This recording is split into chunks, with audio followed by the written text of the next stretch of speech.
আমরা আর্টিকেলের ব্যবহারটা একটু দেখে নেব। আমরা জানি যে আর্টিকেল 3 প্রকার, এ, এন, দি। ইনডিফিনিট আর্টিকেল হলো এ অর এন। আমরা জানি সাধারণত কনসোনেন্টের আগে এ বসে, এ বয়, এ বুক, এ ব্যাগ, আর ভাওয়েলের আগে এন বসে, an ass, an and, an apple. এরকম বেশ কিছু এক্সাম্পল এখানে দেওয়া আছে।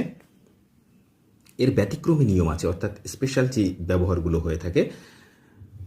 ইউ বা ওয়ার মতো উচ্চারণ যদি হয় তাহলে এন না হয়ে এ হয়। যেমন এখানে এ ইউরোপিয়ান, ই ভাওয়েল হওয়া সত্ত্বেও এ বসেছে। আবার কনসোনেন্ট হলেও যদি উচ্চারণ শুরু হয় ভাওয়েলের মতো তাহলে এ না হয়ে এন বসে। যেমন এইচ কনসোনেন্ট, তা সত্ত্বেও এখানে কি বসেছে? এন বসেছে। এগুলো স্পেশাল কিছু ইউজ আছে বা স্পেশাল কিছু কেস আছে। N MLA, N SDO. আবার এ ওয়ান আইড ডিয়ার, ওটা ভাওয়েল হওয়া সত্ত্বেও এ বসেছে আর্টিকেল হিসেবে। আবার এসটা কনসোনেন্ট হওয়া সত্ত্বেও